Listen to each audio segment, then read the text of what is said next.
I'm Will Hedrick. And I'm Jordan Schaffer. And this is Dog Ears and Timestamps, a book club podcast. The book's bringing us back to Europe. Just to like Europe, the first yes. One. Okay. I didn't know what you were saying at first. Oh, my bad. I totally did not get that. I was going to say this book's being British, but I don't think I can just generalize them all like that. Because I don't think we're even in Britain. We are. Oh, we are? Britain's the island. Oh, see, shows how much I know. I should have just gone with it. This book's getting British. Book's being British. So the Isle of Great Britain is Scotland, England, Wales. Oh. And then the island next to that is Ireland, which is currently two different countries, northern and southern. And then together, that makes up the United Kingdom.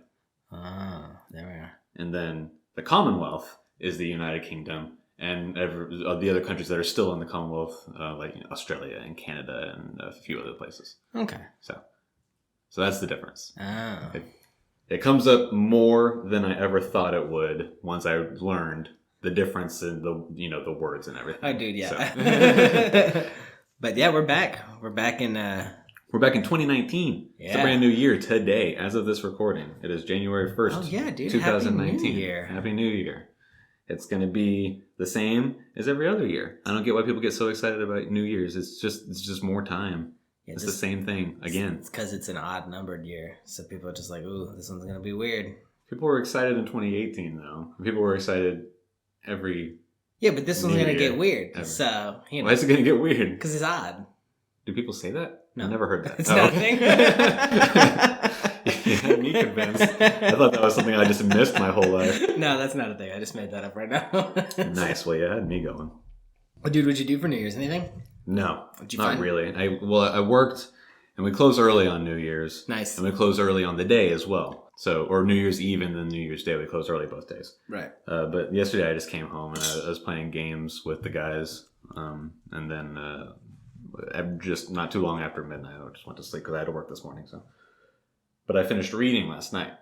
Nice. I had read some of it late in the week last week, probably about half of it. And then I just kept putting it off because I kept distracting myself with other things. And then last night I knew that obviously I had to finish it so that I could try to do all my notes today at work and then be prepared for this episode. I need to be better. I need to stop procrastinating so much because it stresses me out in the end. Every week? Yeah. Every week I'm doing notes the day of. Yeah. And it's so stupid. I should do that. I should be better about that because I can parse it out, do 30 minutes of notes a day leading up to and be done so much easier. Dude, yeah, I think about taking notes my first time through. In that way, I just have a more raw understanding of just if I sat there for the hour and a half or 2 hours it takes to listen to the book. If I just sat there and took notes while I was listening, I wonder if it would be more or less beneficial, than just doing it the way I've been doing it. Listening a couple times and then taking notes on a additional listen. So. Right. I don't know, I've been debating different ways I want to go about it, and with this book being a little shorter, at least for the audio version, I might be able to do it that way, and it might be more fun since it's a mystery rather than re-listening and then being oh, I found all the little holes in the. Right. It might be more fun to take notes and go off of my first impression rather than maybe so. Yeah, did not do that this time, but but it's something to consider. Yeah, I just procrastinated like I always do, and this time I even had 3-ish weeks because we split the last episode, or we thought it was going to be the last episode of Salem's Lot into 2 episodes. And then we had the movie episode. So I didn't even have a bunch of reading that I had to be doing. I was just not. It was just because we had all that time, dude. So it's oh, I got all the time in the world. I can just chill. Right. I was doing some reading for that idea that we've now referenced 3 or 4 times. But even that, I was not being as diligent as I should have been. Dude, yeah, I know. I was kind of cheating on this book too with a few others. I got a book. I listened to this podcast, the Meat Eater podcast, and he just put out a book, which is his complete cookbook for wild game and stuff. And they put so much work into it. It's been a book that they've been working on for 7 years with all the pictures they've been gathering over the years of filming the show and pretty sweet. Putting it into the book. And it's super interesting, dude. We were talking before the show about just how we had gone hunting and just learning the different cuts of the meat and how interesting it was. And this book is showing me a lot and it's getting me really into it. So I was kind of cheating on this book with that book a little bit. And then I was listening to started re-listening to The Name of the Wind the other day at work because I was like, I just want some familiar people back that I used to hang out with.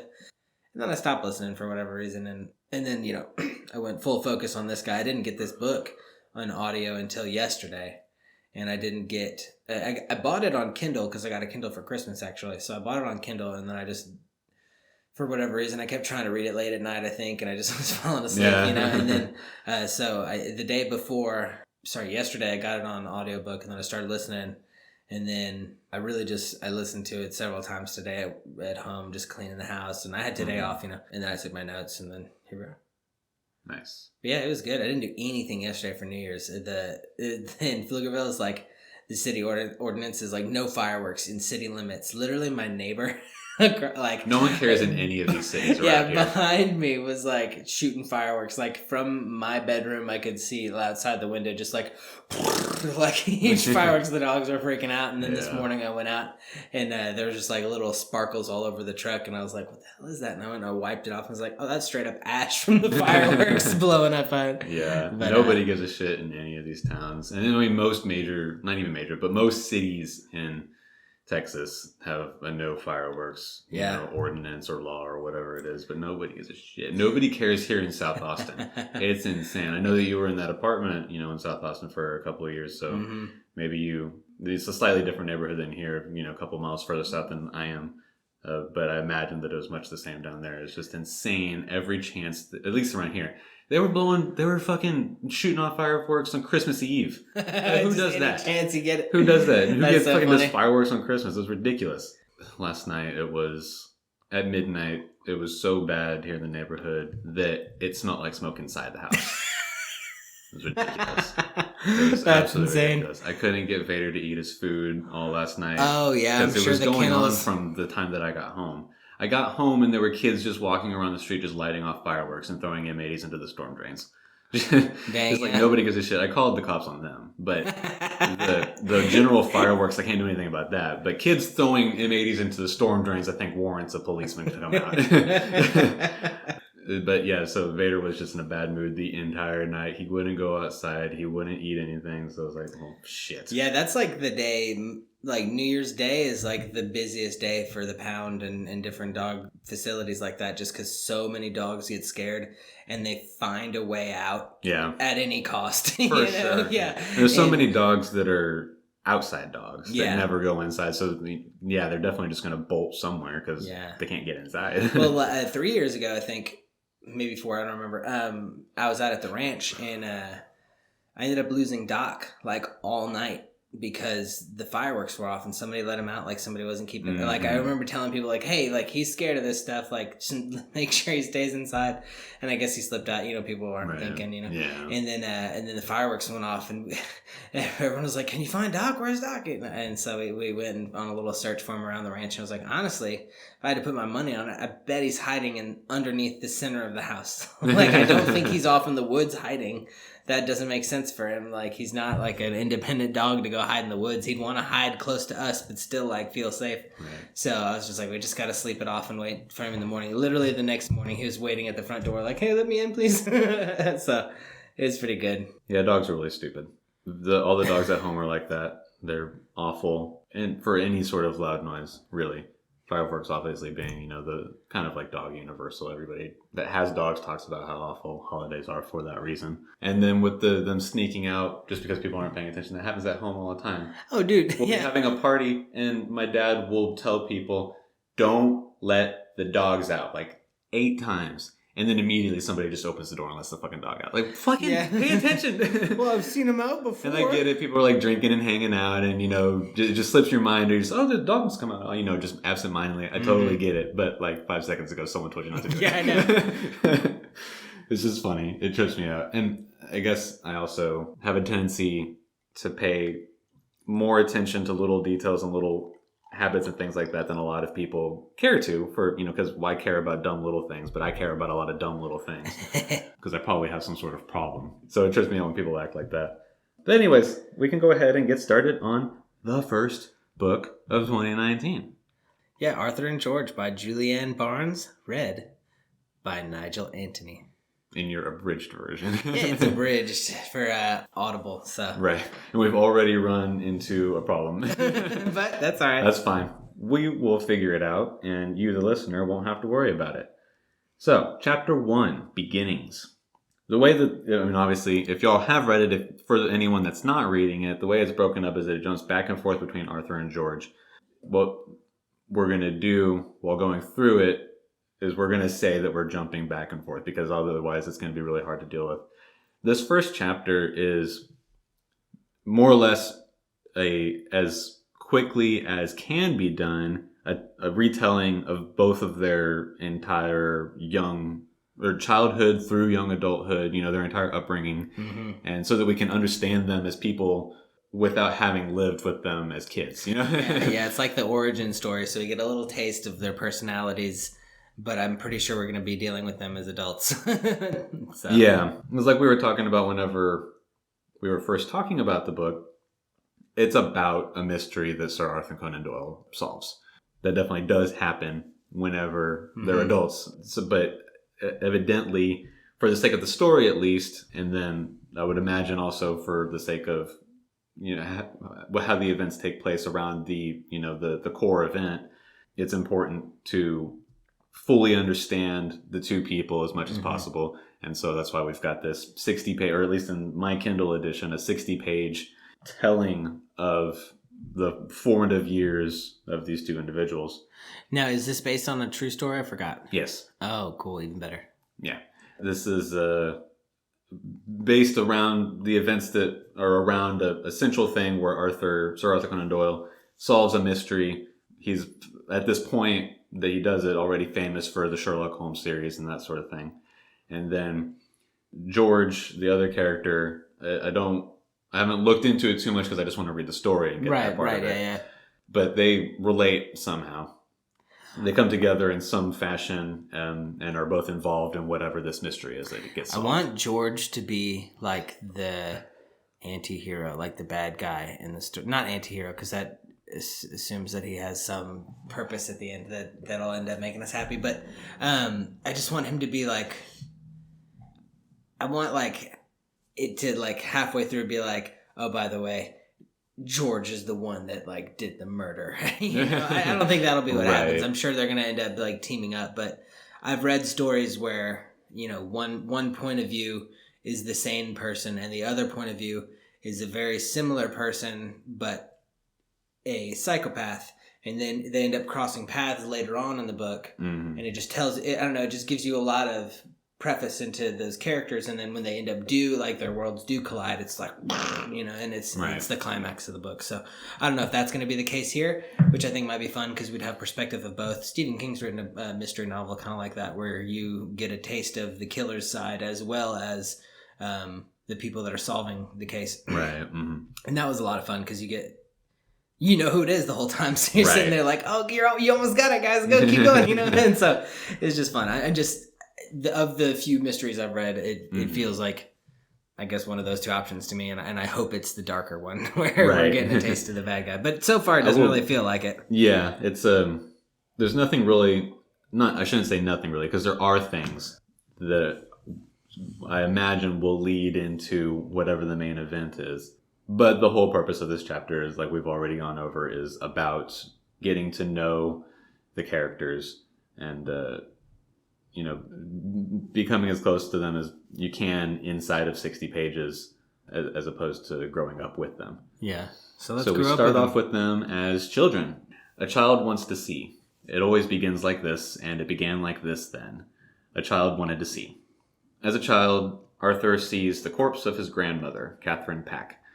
This becomes central to his life. This is all happens in the 1800s, the late 1800s, like in 1870 or something, or I'm sorry, probably earlier than that, like in the 1860s, where, death was much more common. Oh, yeah. And people were just dead in houses. They didn't immediately get taken off to a morgue or anything like that. That sort of infrastructure. It almost sounds like he was the first one to find her, too, but I don't think he was. I would imagine not so, but it doesn't give us any further context. The whole point is just that he sees a dead body, and that's his first memory. It's a really formative thing for him.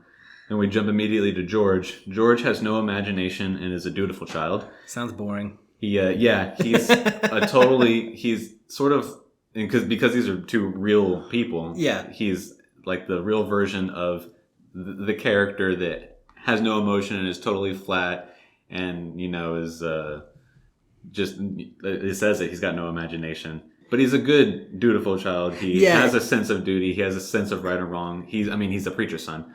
His family lives in the local vicarage. His dad is the vicar of the village. Yeah, what is a vicarage? A vicar is representative of the Catholic Church. Oh, cool. It's okay. just like we were talking about previously in Salem's Lot with Father Callahan and the hierarchy of priests in the Catholic Church. A vicar is part of that hierarchy. Okay. Well, one line that kind of shows you George's like kind of innate goodness, or maybe not goodness, but like what he was kind of grown up to believe. One line it said he was never urged to speak the truth; it was just expected. Mm-hmm. Lies weren't even on the table, really. You know, so several times, whenever it refers to the way that George feels about things, he doesn't ever ask why or why in any direction, not even necessarily good or evil, but that it just is. And so, like you said, there's never that he was asked to only tell the truth. There was just never any other option. Right, yeah. There's moving back to Arthur again. Arthur understands there's a difference between the truths told at church and at home. We learn that Arthur has some notable lineage, though distant. Arthur's mother schools him in heraldry. Arthur's love of his mother's chivalrous tales birth his aspirations to provide a comfortable life for his family. Yeah, it seems like because chivalry was so like important to his mom and like in her teachings and raising him, it really seems to like influence the rest of his life and influence his writing and all this, It captures his imagination. Oh, for sure. And so he cares about it, more than the other things that he hears. It's as though he accepts everything that's at church to be true. Mm-hmm. He cares more for the stories that his mom tells him in the kitchen. Yeah, I think it said the additional commandments, that he learned at home. I think it was one of the verbiage that he used in at least my version. George lives a quiet life in the quiet vicarage that his father inherited from George's great uncle. When he is 4, he's taken for a walk and sees how loud and anxiety-inducing the outside world is. He does not appreciate it. I think the line was he preferred to stay inside with his brother and his sister and his mom until he gets to go to heaven. Yeah. He would rather just do their quiet little thing, and just live their good, quiet life. And which doesn't sound bad, yeah. If I lived in a simpler time where that was all that you had to do, then I would totally be about that too. Oh, dude, I imagine being like a rice farmer or whatever in Japan all the time, or like just some sort of like, I don't know why rice farmer, but just any kind of farmer, really. Farmer range. I don't know what it is about it. It's just I have at times fantasized about the idea of moving off to a remote place, even if it's here in the States somewhere, but just somewhere where you're just part of a community. Oh, and you're just doing whatever the community needs, whatever your role in that community is, as opposed to, working for a huge corporation and just, not really being a part of anything, but just having a simpler life where it's my job is to cut all the trees down so that we have wood for the other things, and his job is to farm the food, and his job is to do that. Yeah. It just seems and I obviously have a romanticized idea of what that means. Well, I have no actual idea of all the difficulties that brings and, how feasible any sort of life like that is. But it sounds like such a great alternative to the noise and awfulness that, at the very least I paint in my mind whenever I think about modern society. Yeah. Did you ever see that show, Alaskan Bush People? I have seen some episodes here and there. My dad loves watching shows like that. Dude, yeah, I love that show, and it's just like that. They're up in Alaska, everybody's like, okay, we're the delivery boat. We deliver whatever you want to the other small city in Alaska. But basically, they instead of having a Goodwill, they just have a shack that if you have leftover stuff, you go take it there and you leave it. And then it's on the honor system, you take.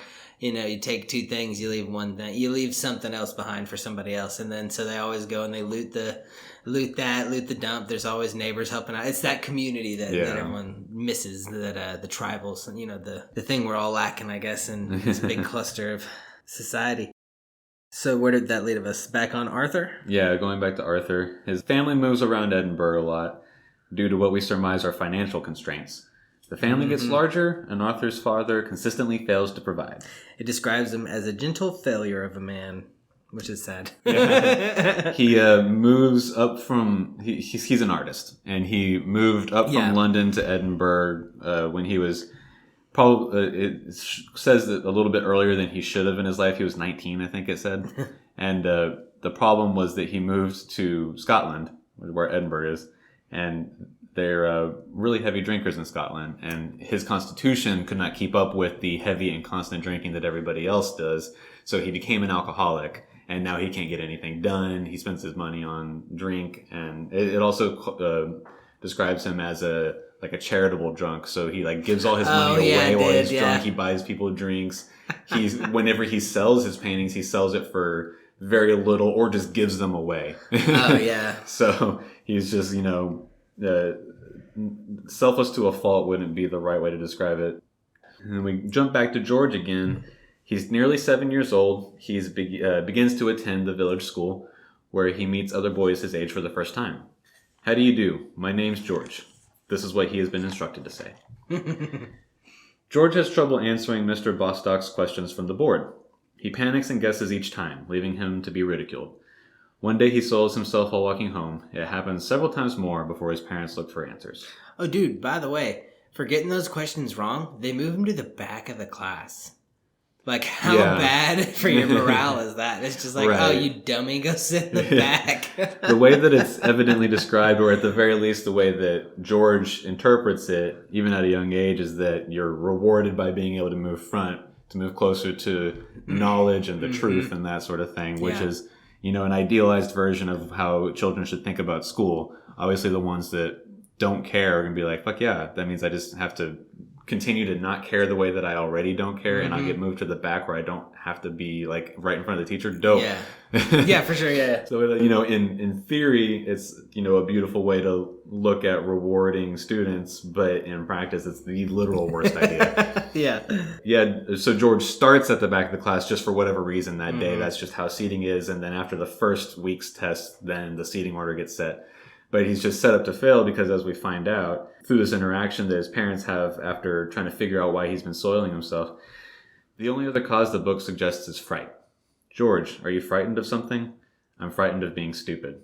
So given this exchange that takes place in that conversation and after that, where he says, I can do it in the book, I can do it here at home, but I can't do it on the board, it becomes evident that he has bad eyes. Yeah, that was and that's why he can't see it. It doesn't outright say it until the next time we see George, but taking the clues in, he starts at the back, says that he can do it in the book, but he can't do it on the board. He can do it at home, but he can't do it. Yeah, so his parents decide, let's take him into Birmingham, which, even if you don't catch all the little details, they're going to go see some sort of specialist. Yeah.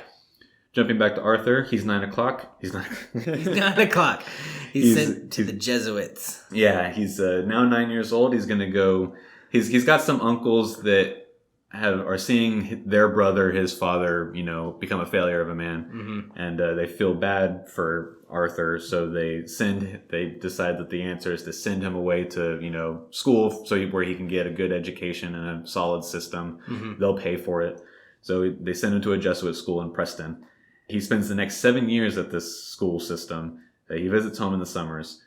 He starts to make his first connection between narrative and reward. Yeah, it describes him as a loud, boisterous youth, and he was really good at cricket.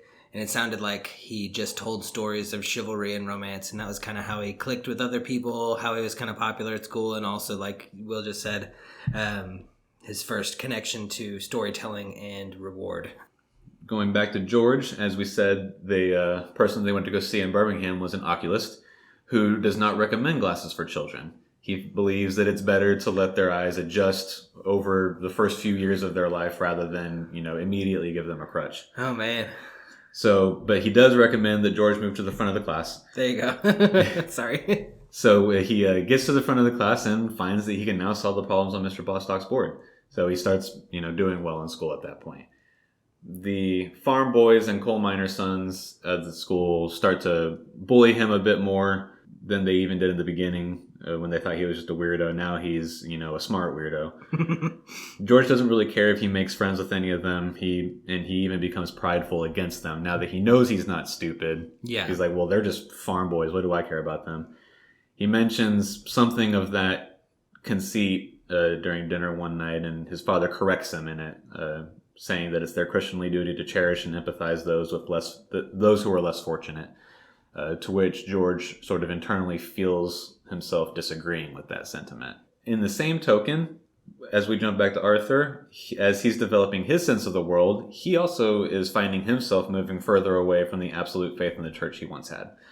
Although probably a little bit more strongly than George did, where Arthur is consciously, asking questions and realizing that, you shouldn't take everything as is from the people that are giving it to you. The way, at least what I heard in the audio file, it said he believed in a general way that God existed and that sin tempted. Yeah, he's got a friend Partridge who asks even more questions than he does. And they often debate different ideas about the church and questions that they have and things like that. Partridge seems to be a little bit more extreme than Arthur, but they seem to appreciate each other's, discourse. Mm-hmm. But then at the end of that section, there is a mention about Arthur now looking up at the priest and seeing him as a storyteller that he no longer believed. Yeah. Going back to George, we get some more just look into his life at the vicarage. When she's 4, George's sister Maud is declared invalid by the doctors, and so it's determined that she can't be left alone for long periods of time. So the sleeping arrangement changes. She will be sleeping with the mother. His brother, Horace, will sleep by himself in the nursery, and George will sleep with his father in their room. Yeah, Horace got a pretty good deal. He gets his own room. Hell yeah. He definitely comes out ahead. Yeah, and then also I think it says at this time that George's father always has like prayer time right before bed every night. Mm-hmm. And then, you go to bed, no talking. He said his dad is also kind of a rough sleeper. I think he's noisy, snores, and that kind of normal dad stuff. It does say that there's one bit that I didn't take the quote from, but I remember a lot of it. In the mornings as the sun is coming up and they're beginning to wake up, his dad will sort of has a ritual that they sort of go through. And we'll talk about why I think this is important later. But he asks him, where do you live? And Liz, I live in Wirely. And they just go through Wirely, whatever county that's in, or maybe that is the county, I can't remember. And then England, and what is England? It's the beating heart of the empire. And what is it that we do? We work for the church. And what is the church? The church is the blood that feeds the empire, or something like that, And so it is this constant reminder of, I guess, who George is and where he comes from that his dad is trying to instill in him. Mm. And that seems to be a pretty big or a very important thing that George's father is constantly concerned about, is George's self-identity. And we see that more and more later on as well. Yeah. At 16, Arthur is sent for his final year with the Jesuits in Austria. When he returns to Edinburgh, he finds his father has been taken to a nursing home, and his family is making changes to supplement that lost income. He said he was sick with epilepsy? Is that an illness? That's not an illness, though, well, right? Back then, they probably had a different definition for different things. But yeah, officially he has epilepsy, or something of that wording. But basically, he can't work anymore, so all the girls got to start working. Yeah, so his eldest sister goes to Portugal to be, I forget what they call it, but basically like a house maid, or somebody who oversees the estate in place of whoever the owners of the estate are. Mm-hmm. And then his second older sister will be going to join her shortly. Another one of the changes that they're making around the house is they're going to take on a lodger. They're going to take on a lodger, as they call it, or a renter, as we would call it these days. The lodger that they've already signed up is a Dr. Brian Charles Waller. He's only, I think, 6 years older than Arthur, and Arthur is super jelly because this guy is coming in. He's super smooth. He's overly calm and charismatic with the family. He's just got a very carefree personality. I think he's just jealous how comfortable and smooth this guy is, and also I think he's winning over all the ladies in Arthur's life too. So he's kind of just hey, Yeah, he's definitely suspicious of him. Oh yeah, highly suspect. Far too easy and charming with life itself, damn it. Yeah, that was the exact quote. Nice. George is 12, and there is a new maid at the vicarage, Ooh. as there is every year or so. Oh. Elizabeth Foster complains to George's father that he looks at her strangely, and when George tells his father that he has no reason to look at her, his father believes him. This is another example of George just being a little irregular and not being one to give in to different emotions and distractions and things like that. There's the explanation that he gives his father is something like, I've never even talked to her beyond, I've talked to her like twice, just in correcting, a couple of little things that she might have misplaced. Yeah, that's the only weird thing I would have done to her is just that I don't know. I basically only know that she exists. Is the only weird thing I've done to her. I don't interact with her. I don't do anything. Right. Yeah, he like is concerned that if he did look at her in a strange way, he's like, would it have been a sin for me to have done so? Oh yeah. And his father says, because his father is trying to get him to like sort of think for himself as well and recognize his own faults. He says, I don't know, like, would it be? What do you think it is? Trying to get him to admit to it, yeah. And George is like, the only sin that I can see myself having committed is if it is a sin to have not acknowledged her existence. She's like, oh. And so then his father's like, okay, yeah, you probably didn't look at her weird. Yeah, that's I totally get good it. Enough for me. Says that he then, his father then tells Elizabeth Foster that she is a foolish and malicious girl and will be dismissed if there's any further reason for a complaint. And George is like, I don't even really care if she gets dismissed. Yeah. Should I care? He just immediately moves on. He just doesn't care because it means nothing to him. It's just another person working at the vicarage. They'll get a new one next year. Arthur 7. It is decided that Arthur will study medicine at Edinburgh University. Arthur is suspicious that Waller set all this up. Mm-hmm. Waller is a doctor, or he's a qualified doctor. I don't think he ever even actually becomes a doctor or starts practicing. But while he's doing his last year right after coming back from Vienna, his mother is like, hey, you're going to study medicine after, you finish this bit of school. And then immediately after he gets home, then Waller is like, I'll help tutor you to get you this grant at the school, blah, blah. But I don't so trust Arthur you. Just totally is like, you set all this up. Like, obviously, this is all very suspicious. We jump back to George's family, who has been receiving anonymous letters that say wicked things, and some vandalism in the village seems to reference the family. One day, George's parents find evidence of fraud from Elizabeth Foster and then dismiss her. Yeah, there was one point where after the prayer, the nightly prayer, George's father talks to him, and this never happens. He doesn't talk after the prayer. You sleep after prayer. And he asked George if he had seen anybody loitering around because they had been receiving these anonymous letters. And even though George knew he should be a little bit frightened or a little bit, on edge because this isn't supposed to be happening, he still couldn't help himself and he was excited. So he kind of lurked around and was peeking around corners trying to keep his eyes. Solving a mystery. Exactly. Yeah. He liked the idea of helping out and solving a mystery. At university, Arthur is still obsessed with his ideal of chivalry. In an effort to bring his young self more in line with that ideal, he fills his time with activities, one of which is writing for the magazines.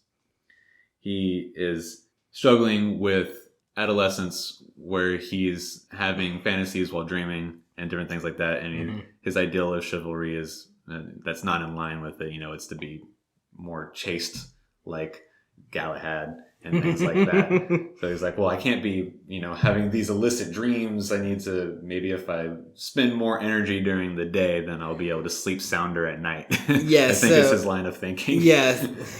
He tries to do that, he tries to expend more energy doing football, boxing. He's already doing a ton of things because he's just an active dude or whatever. Yeah, so he throws on golf. Yeah. It's I do that. It's mentally exhausting and you walk a little more. George is 16. One day, upon returning from college, he finds a key on the doorstep of the vicarage. His father sends it to the local police, and 3 days later, a Sergeant Upton comes calling. George's father is not there yet, so he speaks with George. We find out that George's surname is Adalji. During this interaction, we see George not being able to really interact with people particularly normally, and through this interaction, he sort of ends up setting Sergeant Upton against him, because Sergeant Upton doesn't really appreciate some of the things that he says. Yeah, he just didn't like awkward people, I guess. I don't know. So and if these being real people, if you know more details than I know going into the story, then the reveal of George's surname is not that big of a deal. But the way that the story has been written thus far, we don't know George's heritage. With a name like George and being the son of a vicar in England, we assume that he's probably white and probably English.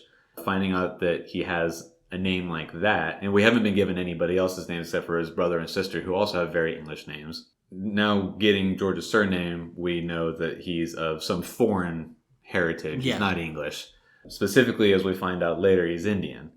And then after we've found that out, we also are then given like his father's first name, which is a very Indian name, and different things like that. Well, they're actually Persians. Oh, which we'll get into that whenever that specific detail gets revealed. Yeah, that just didn't jump out at me for whatever reason. But it's a very important detail, I'm sure, especially with the time that we're in. Mm-hmm.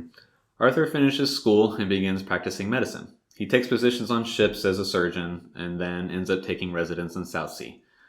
Once, a fellow doctor asks his second opinion on a case. A Jack Hawkins is diagnosed with cerebral meningitis. Arthur takes him into his house as a resident patient, where he dies within days.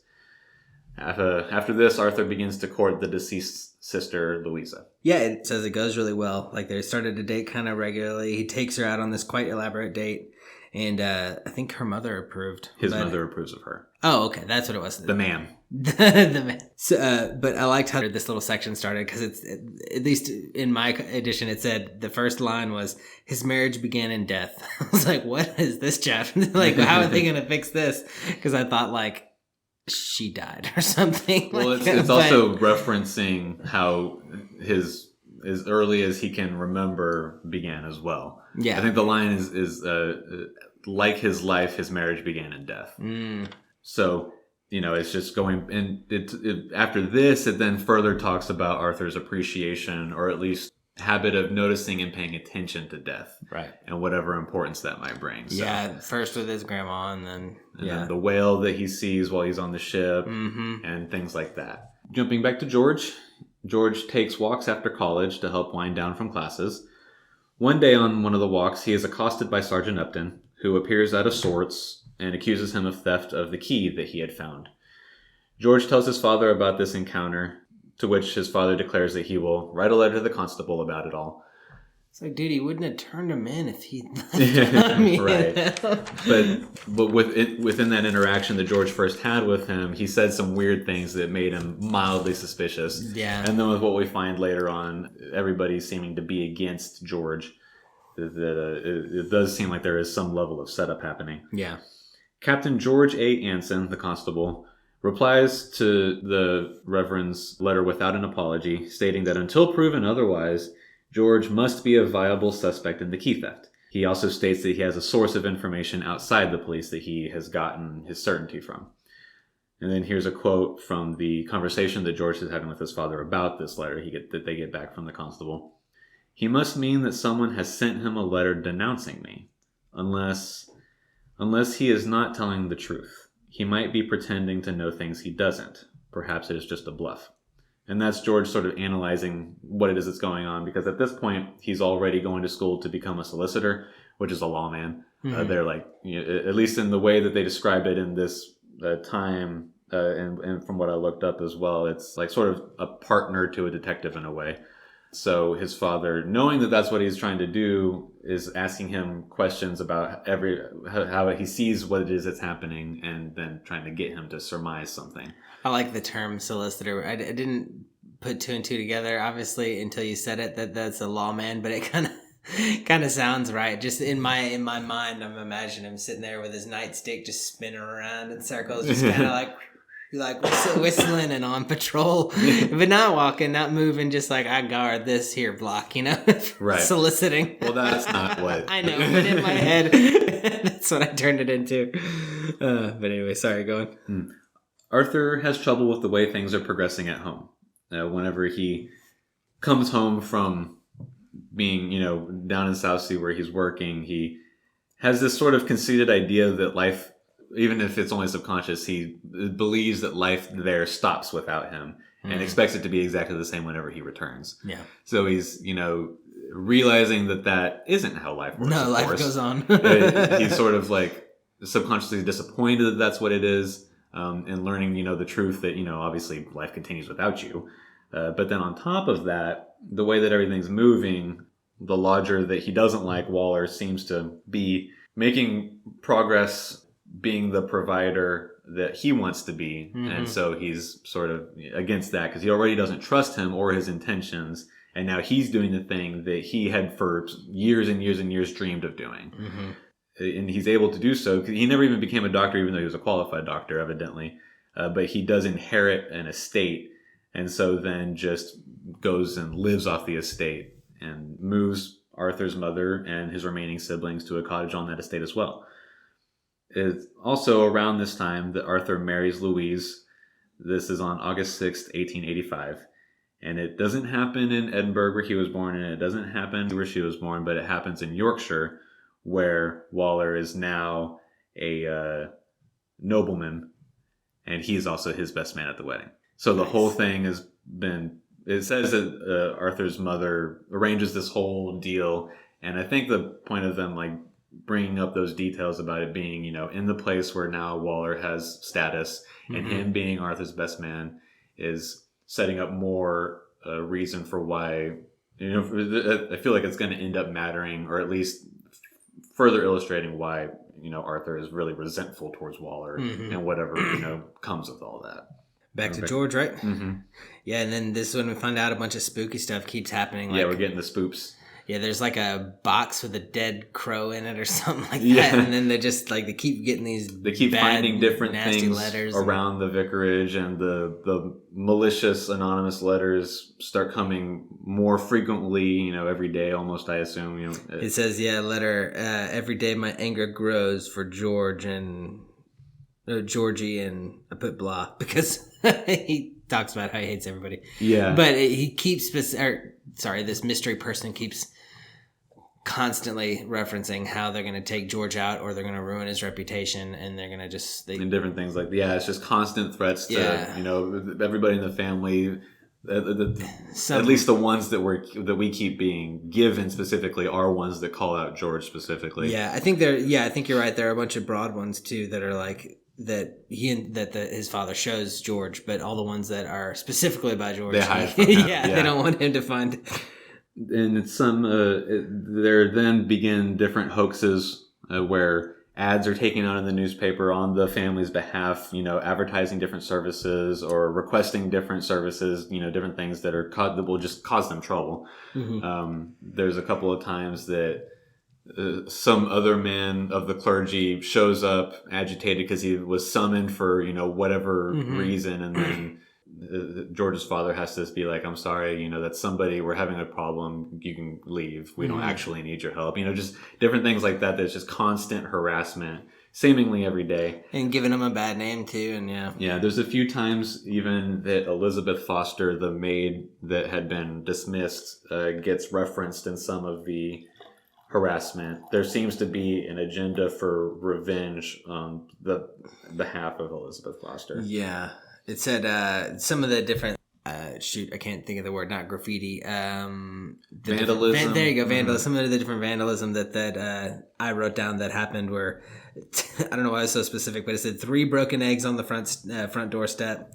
There was a dead rabbit pitchforked. There was, they lit some, they didn't say it like this, but they lit some shit on fire in front of their house. They said it in a much fancier way, but that's literally what they did. Just the pranks haven't changed much, have I know, they? Yeah, we really haven't done anything to do. Egging houses, lighting bags of shit on fire, and dead animals. Well, yeah, dead animals is a little extreme, but the fork in the yard at least. I feel like dead animals probably wasn't super extreme like 60 years ago. Oh, probably not even that. Yeah, you're right. But nowadays, like 5 years ago, that would be really weird. It would have been weird when we were kids even. Oh, probably. For sure, yeah. But like in the 80s and 70s, I'm almost guarantee you that was something that still did happen. Oh, it probably did. Yeah, certainly on the country where like you just come across dead animals sometimes. You don't even have to kill one. You just have a dead animal. Just throw a coon on a dead skunk from the road or something. And then certainly, that's a great point. Also in the country, like generally speaking, half of your job out there is killing an animal for some purpose and chasing off the kids because they're bored, dude. Because like in the country,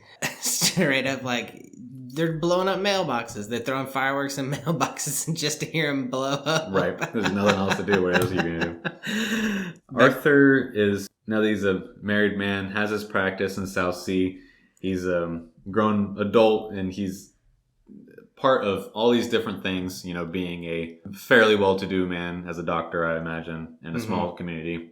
He's part of a bunch of different societies. Yeah, and I'm sure everybody kind of looks to him as like a town figure. If you're a doctor in a small town, it's probably like, oh, this, Yeah, and he's in several different societies in the same way. He becomes a Freemason. Yeah. He does different things of that nature. There's a point where he takes an interest in supernatural things. Yeah, I found that particularly interesting. I don't know why, but it was into this like I forgot the words that I wrote down because I wrote down different words than they wrote in the book. But it's like a mental like projection where like you can kind of send telepathically. In one of the meetings for one of the organizations that he's a part of, they were doing an experiment for projecting like your thoughts to somebody else for some sort of telepathy. Yeah, I wrote down mental projection exercise, and it showed matches far above just being random. Yeah, so it was saying that there was some way that they could transmit thoughts. It was enough to convince him that, because it was the results were above random, like you said, and like the book said. So it was enough evidence for him to be like, oh, this is possible, and it just intrigues him enough to that he starts sort of buying into it, and they even go to like him and Louise, they start going to like seances and stuff like that. Yeah, there's a little like tidbit where they said some psychic really convinced him when he went to Arthur and he said, do not read Lee Hunt's book. And he's like, I haven't talked to literally anybody about reading that book. I've just been contemplating it in my mind. Like, how did you know that? Right. And for whatever reason that convinced him. So he's into weird shit. Yeah. Going back to George.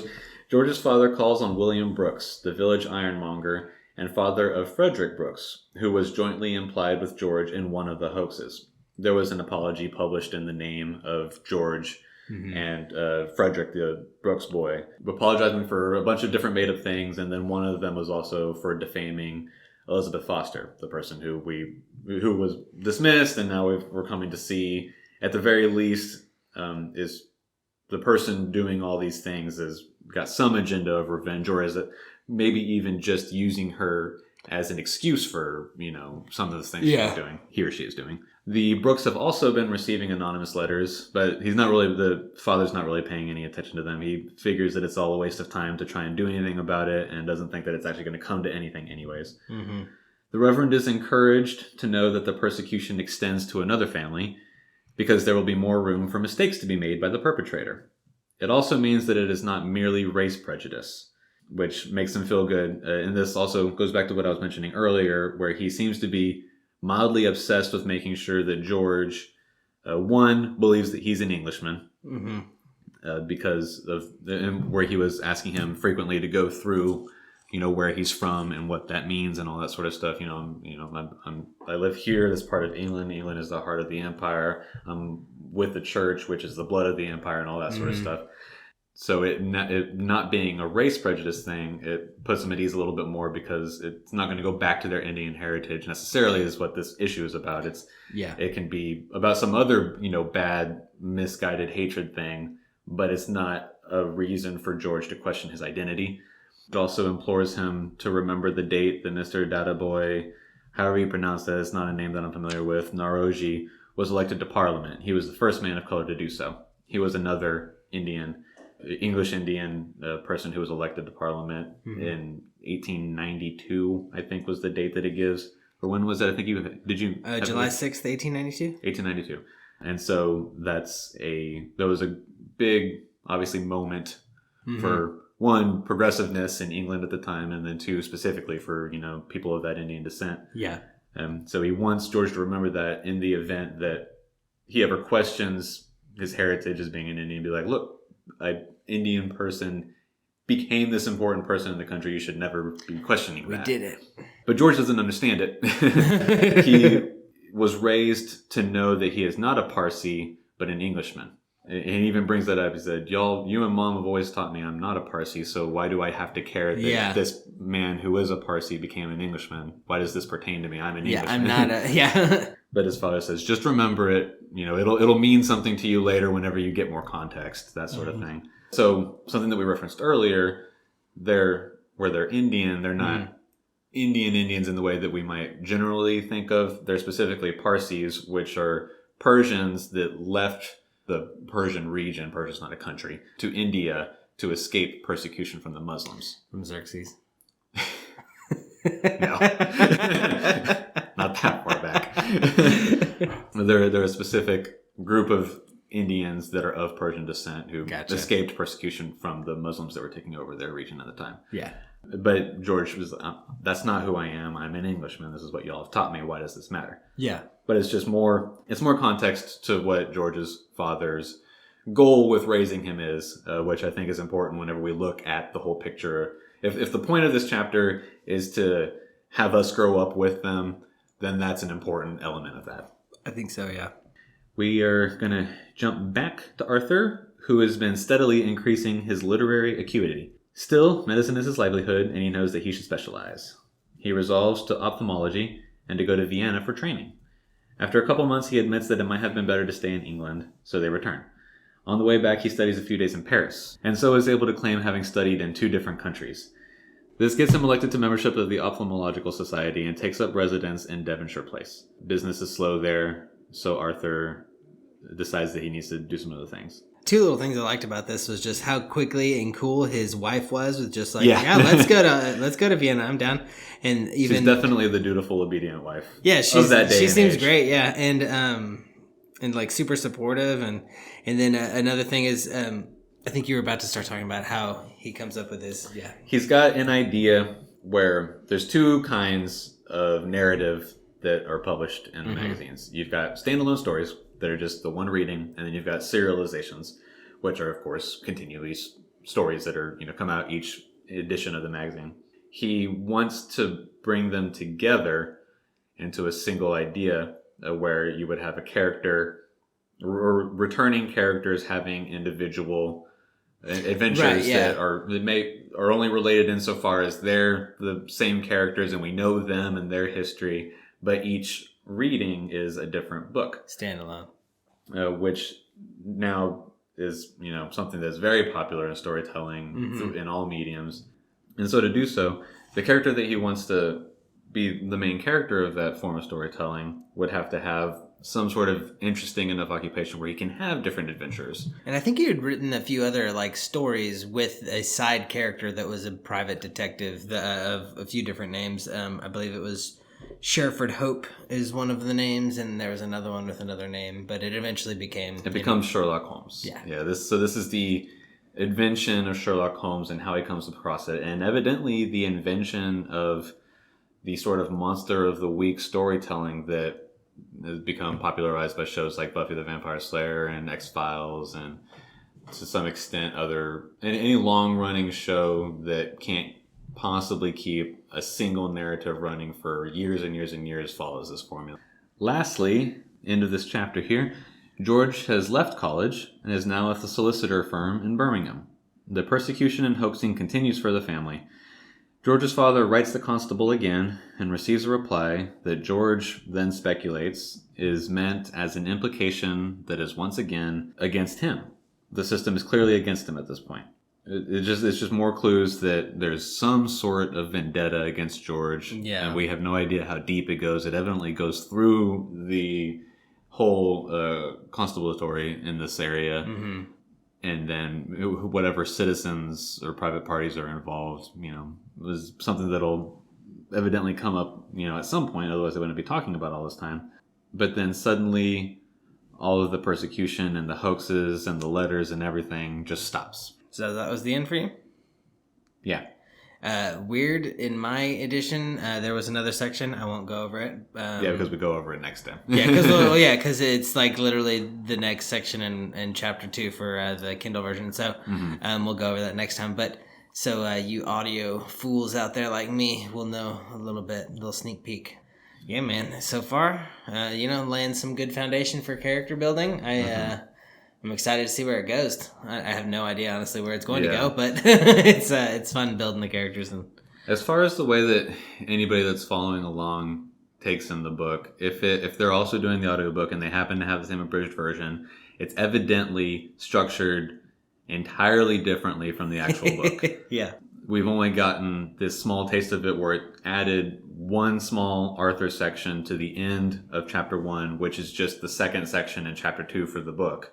But we can extrapolate from that, where in the book, the first chapter is 60-ish pages in the Kindle version of it. It might be 70 pages, whatever it is in a physical print.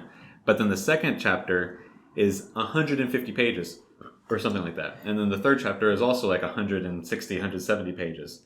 But in the Kindle version, every single chapter is like an hour and 15 minutes of listening. The Audible version, yeah. Or I'm sorry, not the Kindle, the Audible version. And I think there's only one version on Audible, is the abridged version. So what I'm getting at is that as different as each chapter is in the print and as uniform as each chapter is in the Audible version, they've obviously drastically restructured it. Yeah. So that could be very confusing if you, listener, are also an Audible reader or listener. I think for this next section, just keep that in mind.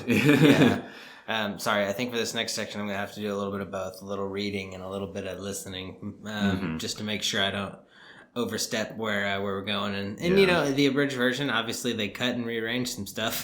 So it'll be nice to... It seems like their goal was to just have uniform chunks of listening, which makes sense for that form of medium. Yeah. It just... it could potentially cause confusion and issue with our format of show. Especially since breaking up such a long couple of chapters, we're not going to read all 200 pages for each episode because these would be 3-hour episodes at that point. What we're going to have to do is make arbitrary breaks in the chapter for, where the episode is going to end and where we're going to tell you all to read ahead or read through. And that may not be a similar format in the Audible version. Yeah. So I guess y'all will just have to figure it out. Yeah, we'll do our best. Where we're going to end this coming week is, so into the next chapter, there's a point where I just thumbed through a bunch of it to try and figure this out. And there's a new character that gets introduced, Campbell. And we're going to end... at the end of the third Campbell section. I don't know how many Arthur and George sections there are because I didn't count them. Once I saw Campbell as an identifier, I just latched onto that. There's 3 Campbell sections that we're going to read. At the end of the third one is where we're going to stop for this coming week. That's about 65 pages or something like that on the Kindle version. Easy, digestible. So it's just a little bit over what we read this time, and we'll be at this point, now that they're adults, have their professions, are going to, I assume, get into the meat of the story, especially since we were talking about this before we started recording, but with chapter 1 being about 60 pages and, an experience of their upbringing, chapters 2 and 3 being 180 pages plus each or something like that, I think. That's obviously where all the events happen. And then chapter 4 is another 60-page thing. So that's obviously just like a conclusion, a wrap up, that sort of thing. Mm-hmm. So this is where all the meat starts. I think it's going to start getting... And I feel like it was already interesting, or at the very least, I do read into things. So I was able to, even if none of it was true, at least make up a bunch of things that I felt like were important. Yeah, it sounded good to me. I mean, I enjoyed it too. It was... I think initially I was a little hesitant, but then getting into it, I kind of got into the characters. And then after learning it was true, I wish I had known that before. I'm sure I did, but I just forgot. And it's getting me really interested. So I definitely kept getting into a wrong mindset of not remembering that they were real people. Mm-hmm. And for whatever reason, certainly in the first several times that I sat down to read, I just kept thinking of Arthur as Sherlock Holmes. And I was thinking, yeah, I did that too. Oh, I wonder where he's going to learn how to do this one thing. And then I was like, but it's not Sherlock Holmes, you idiot. It's an actual person that wrote Sherlock Holmes. And I kept forgetting it for a while. Yeah. So hopefully I will have adjusted and not have to worry about doing that again. Chapter 2 to the end of the third Campbell section. That's our reading. Yep. Yeah. Check us out. The places, Twitter, Instagram, Gmail. Twitter and Instagram are at ears_stamps. Yeah. And the Gmail is dog ears and timestamps, all spelled out. At gmail.com. At gmail.com. But yeah. That's it. I'm Will Hedrick. I'm Jordan Schaffer. This is Dog Ears and Timestamps. We'll see y'all next week.